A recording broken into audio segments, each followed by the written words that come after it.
Okay, hello there YouTube, my name is Andre and today we'll be reviewing probably one of the newest HT or handheld transceiver from Quansheng. You may notice I have this one here. This is Quansheng UV-25. Actually, this is Quansheng TG-R50 and this is basically the same radio. It's just a different brand. Or it has been rebranded, but it's the same old Quansheng or same new Quansheng. So unlike other reviewers and unlike other reviews on YouTube, we'll be doing actually in-depth review of these radios, and we'll be looking at features. That's in this video. In next video we'll be doing some tests and measurements like sensitivity, frequency, how much is it, is it floating, or is it spot on, and so on. We'll be doing sensitivity test, we'll be doing power output test, like if it's up to specs, if it's really 1 watt, 5 watt radio, more on that later. We'll be looking at the programming software, and we'll be measuring selectivity, of course, or desensing, and we'll be measuring audio TX, like how is it good, not just how it sounds, subjective and all that, but we'll be actually looking at the spectrum of audio. We'll be looking at the spectrum, what's coming out of these radios. That will be the part 2 of these videos. In part 3 we'll be looking at modifications. We'll be taking apart, actually I should say this radio, because both of these are actually identical. So in part 3 we'll be doing modifications, or we'll be looking inside and see what can be modified and what can not be modified, basically taking apart. And in final test, in part 4, in final video, part 4, we'll be doing field testing. We'll be taking outside these radios and we'll be testing them live. Basically that's what other reviewers do. But as I said, we'll be doing some in-depth stuff. We'll be doing tests, and most other reviewers just basically walk you through the functions of the radio and don't really do any sort of measurements or testing. But we'll be doing this in this channel. This is actually my first review of this kind, so let's get to it. So you'll be buying one of these radios for between $29 or $34 based on your location in the world and based on your luck. You can buy these on AliExpress, probably that's the best place to buy them. Actually, if I were you, I'll be looking for this Shikun, because as I said, those radios are virtually identical. I'll be looking for this Shikun because you can get this for $29. This one was $34. Sometimes they are not in sale, and this Shikun can get up to $46 or $47. Of course, do not pay that much. Ask the seller to provide a sale for you, and they'll be more than happy to drop the price to $29. So, are these radios actually any good? Let me put it this way. Everyone knows this radio, Baofeng UV-5R. That's, in my opinion, probably the worst radio you can get for the money. Yes, it's very cheap. Yes, everybody has one, but I stand by that opinion that it's the worst radio you can get for that money.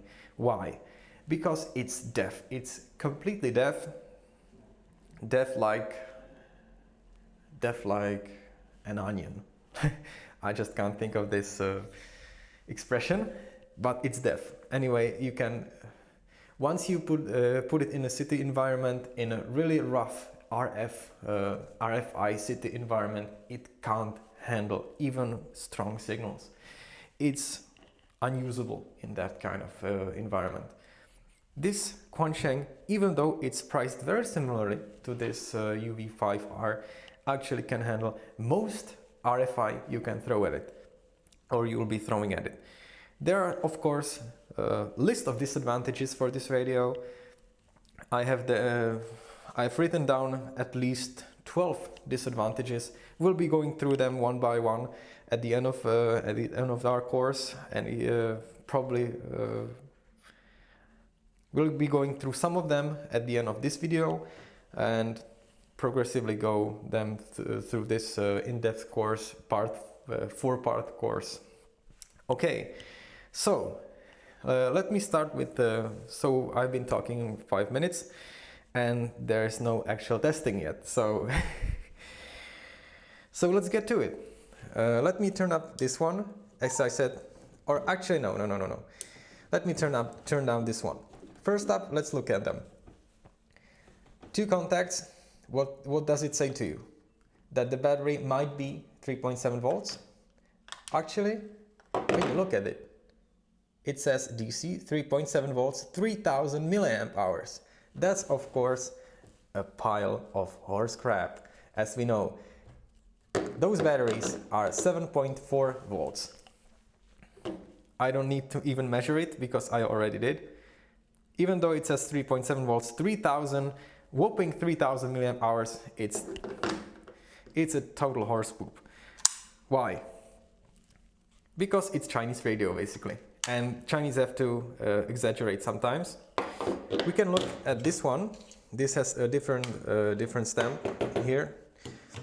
This one says actually Shikun, but it's not the Shikun one. I mean, it's still a Quansheng radio inside. This one says UV-R50, as it should be. 7 watts, not even close. The range is actually alright.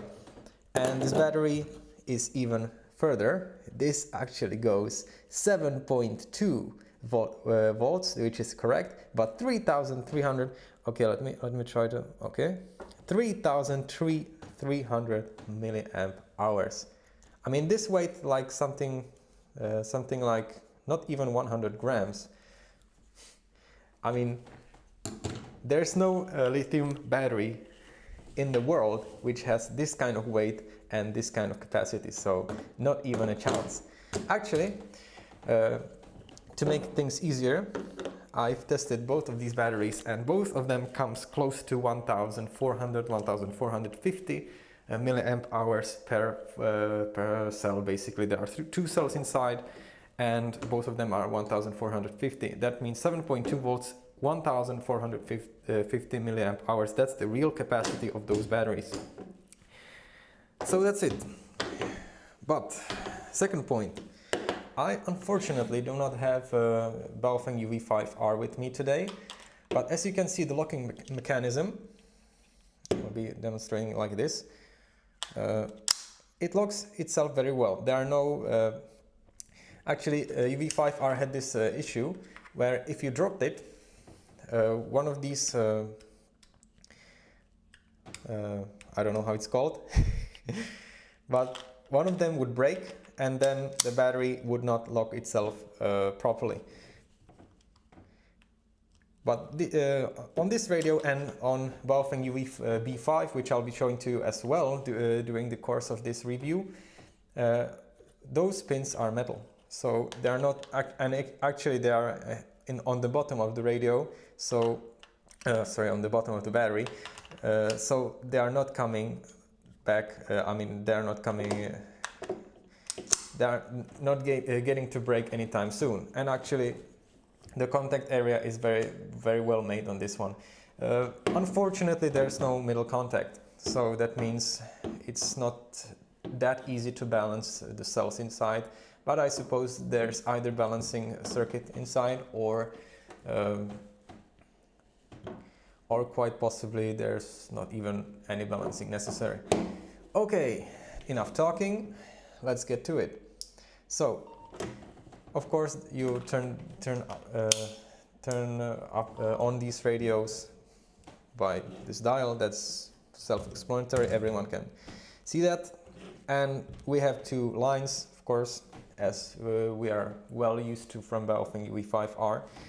At least some of them who has one. I don't. So basically, there are plethora of functions in the menu. I'm not going through them all because I guess you can read those in the manual, and most of them are quite self-explanatory. So I'll be just covering some of them. I'm thinking, what can we cover? Yes, this is a very great feature. This is power saving function. Baofeng UV-5R and other Baofengs usually have one implemented, and you can't set it up. On this radio you can set 4 levels of the save feature, power save feature, which basically turns the receiver on and off constantly. And there are actually four modes for this feature. Number 4 means there's maximum power savings, and the RF receiver is turned on very sporadically. But you save the most power using this one.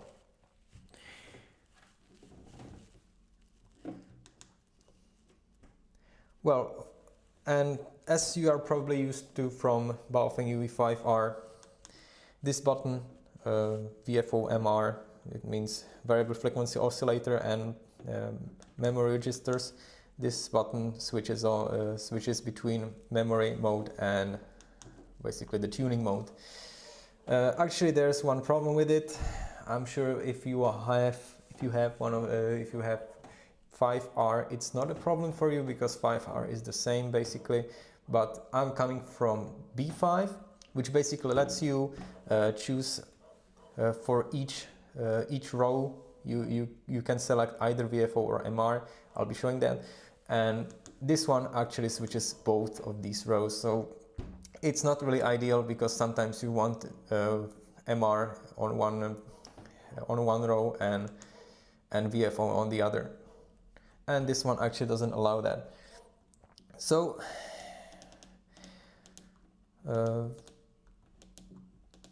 if I compare it to a Baofeng B5, there's actually step 2.5, which is not that useful actually in Europe. But I guess in United States you can put it to great use. There's one problem with it. There's no step 20. As you can see, there's 12.5 and then 25 and then nothing else. Step 20K would be useful because they're used by taxi service in this area, so it would be easier to jump every 20 megahertz, but sorry, at 20 kilohertz. But it's not available on this radio, unfortunately. TXP, that's TX power, of course. We have it set to low. I actually recommend it to set it to low. Vox feature, that doesn't actually need an introduction. It's voice activation, basically 9 levels or even 10 levels on this one. Wide narrow, yeah, that's the FM deviation. Wide, it means 16 kilohertz. We'll be actually looking on the spectrum for this one and checking out if it does some compression or audio compression, and if it actually fits inside the limits. And I can tell you in advance actually that it does very well fit within limits, and you won't be triggering any sort of other not triggering but you won't be annoying any other users on the band, even though they are just 10 kilohertz apart. So ABR, that's basically backlight. As you can see, there are in total 3 colors, and the number 5 means it's 5 second. It's on 5 second delay. If I set it to 1, it will be just 1 second.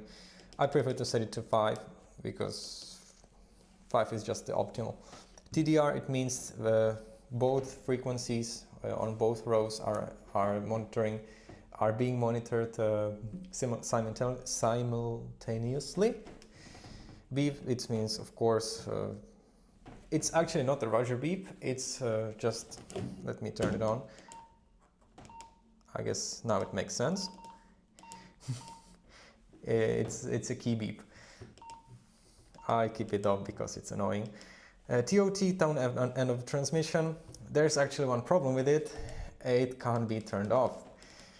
I can set it to 30, I can set it to 15, I can set it to 600, as you can see, but I can't turn it off, which could be annoying for a long rec chewing. And I could think of one possible case where it could be a problem as well. but in like day-to-day usage, it's not a problem. I keep set it to 180, which is legal requirement for PMR bands. DCS, CTCSS, I guess this needs no explanation. One is receive, one is transmit. Not voice activation. This is actually voice assistant. One is Chinese, one is English. Self-explanatory. This is PTT-ID. I never actually used it. DTSD is that the DTMF is audible when I use the keyboard and try to dial in, like let's say IRLP or echo. If there's an echoing on a repeater, I can use the DTMF functionality. Actually, that's a good point, because Quansheng UV-2, the one from 2010, didn't have this functionality, and it's quite useful, very useful in fact. It was one of the things I was missing on the TGUV2. So where were we? Yes, S code. I'm actually not sure what it is. I have to look it up and tell it to you in the next video. PTT-ID, PTT. It's basically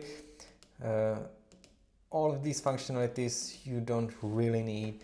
MDF-A, MDF-V is basically what is displayed in the MR mode. I keep it always to frequency, but you can also name each channel if you prefer. I prefer frequency because frequencies are always easier to remember. BCLO is basically that the HD won't allow you to transmit if there's an incoming signal. I keep it off. Auto locking, I'm not sure. I have to look it up. Sorry. STFD, that's tone end of transmission for repeaters. I keep this off, but there's actually a problem with this. There's a bug in this feature which basically keeps it. I won't transmit because there's no antenna. But if I would press transmit, it wouldn't send this STFD code, but there's a delay of approximately 300 milliseconds. It basically transmits 300 milliseconds more even after I release the button, which could be a little bit annoying, but no, maybe not for some people. I was just not used to this kind of thing previously. Offset, self-explanatory, memory channel and delete channel. That's basically in VFO mode you can program individual channels, I think, yeah. And this is basically the color for the LCD in each mode.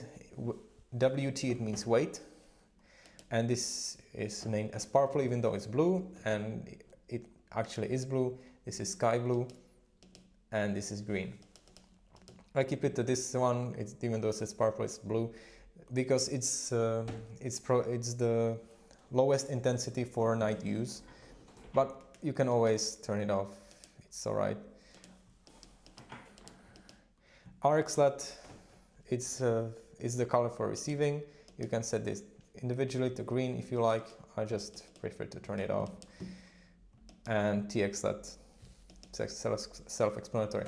AL mode, that's basically one of the things you will never use. It's connected to this call feature, which is a little bit pain in the ass, especially if you are not really into disturbing everyone on repeaters, like little kids.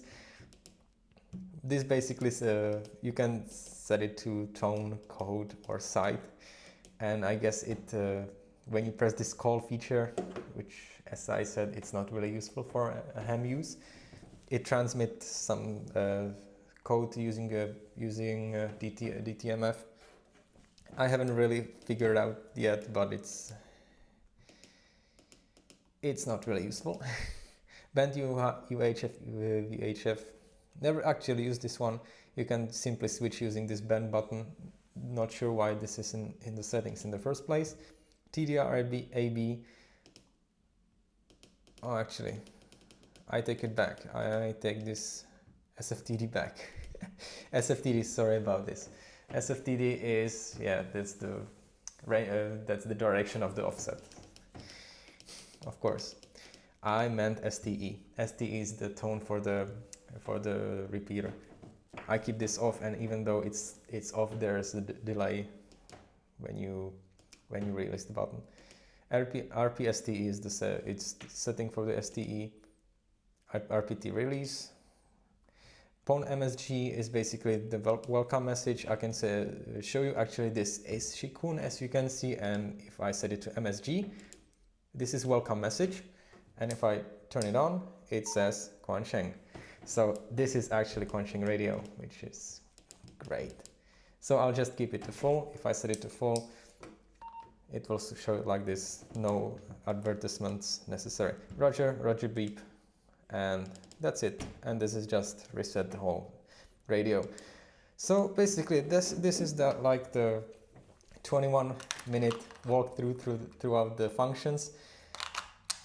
I'd like to repeat myself in this, that this is the radio everyone should have in their shack or in their backpack when they are going outside and going to have a little fun with radios, because this radio, or this doesn't really matter, but this radio is one of the best you can get for $29. It's like total bargain. Forget about Baofeng UV-5R, forget about Baofeng UV-B5. Even though B5 is a great radio, it does have its problems, and it's like gimmicky radio for specific usage. It's not really meant for use in RFI, for city use, let's say. Not really useful. It's still prone to overloading. I never actually managed to overload one of these. So there you have it. This is the first part of the series, and sorry, I never actually intended to go full 22 minutes into this. So I guess we'll have to quicken things up in the second part and third and maybe even fourth part. Okay, thank you for watching. I was trying to do this on one take, and actually I did. And see you on the next one, hopefully.